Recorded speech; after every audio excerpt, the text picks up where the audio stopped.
What is good, NIO family? It's Rey-Jay back with another video. And in this one, I want to break down what's going on with NIO, Tesla, SPY, Nvda, the QQQ, and a couple of other tickers. I'm going to break down what's going on with the news affecting the markets, which earnings just came out, what all of this means for NIO moving forward.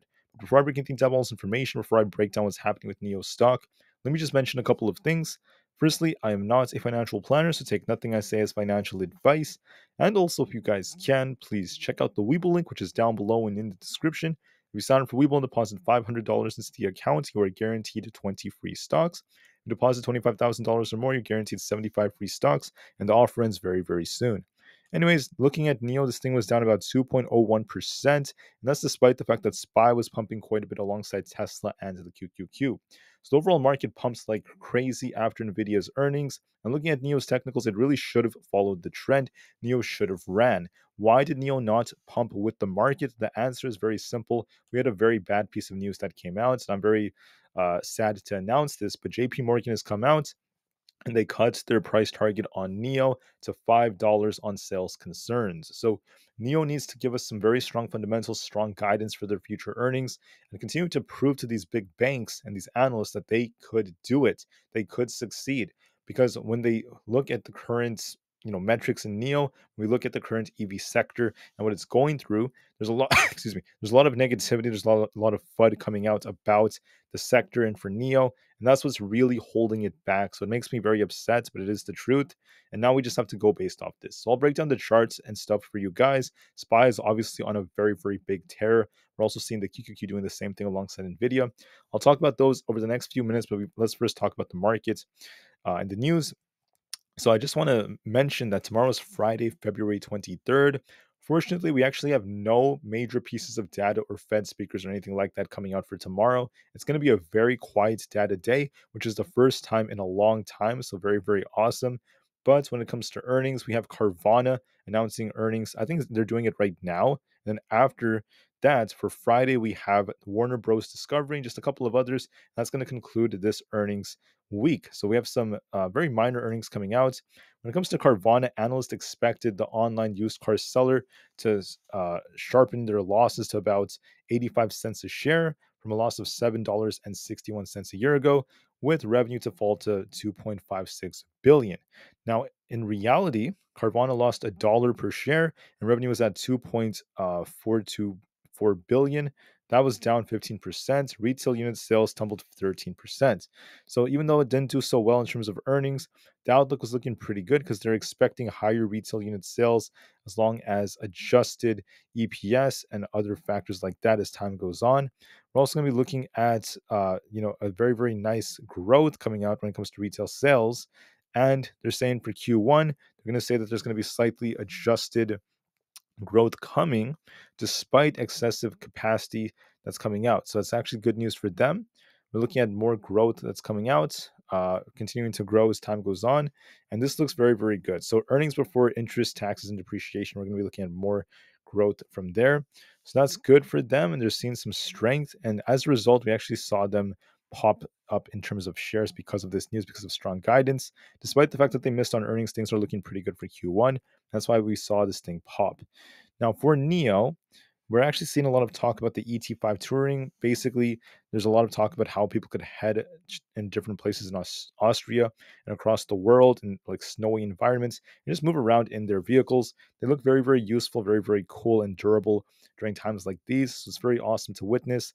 And this is great news for NIO because there's a lot of excitement about what they could do with this. So awesome for NIO, very, very good for different users, and that's great news.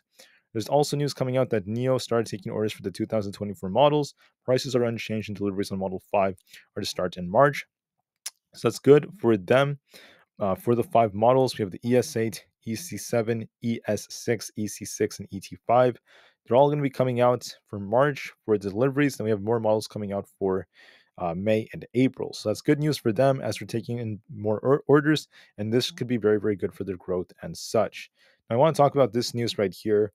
I'm very sad to say this, but JP Morgan is looking at the current macroeconomic factors. They're looking at NIO's earnings, and they're saying that NIO is not in the best of place. So they're downgrading NIO, especially because of slower sales in January, And it's also worth noting that for February, they may not have the strongest of sales thanks to Lunar New Year.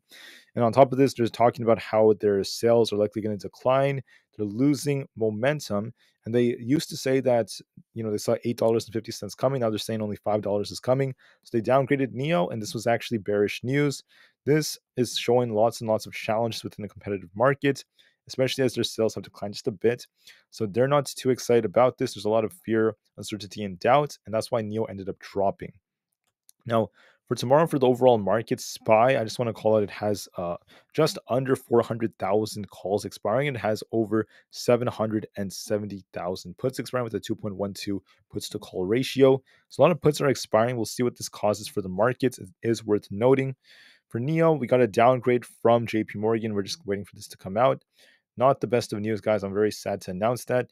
NIO's price price ratio is dropping as NIO is losing some strength, and everything else is looking the same for it. Volume was about 50 million, a little bit below average. So it is what it is, guys. Let's talk about how the share price is looking. Unfortunately, NIO has kind of like a head and shoulders like structure, and we're going to be looking for a back test of 5.97 before it continues sinking. I could see more downside. Also, there's this gap to fill down here at 5.4. We might see NIO continue to sink down to at least 5.75 and eventually get closer to 5.5. I'm saying this because it's looking bearish from a technical standpoint, and unfortunately, we got some bad news, so it may have a negative effect on NIO because of this downgrade. Look for a little pop and drop. We are downtrending a bit right here. Might retest 5.86 and 5.97, then come back down and start sinking towards 5.65 and eventually lower levels. So if anything, NIO is looking a little bit more bearish. That's despite the fact that SPY is on a tear right now, still looking very strong and bullish. It might retrace just a little bit towards 505.5 to 506.5, like around there. Might retrace just a bit, then start push up to at least 510. I think 510 could be tested after that. So we might kind of like gap down and start pushing. 510 plus could be coming. If that breaks, watch 512.5. SPY is still bullish, so watch that carefully.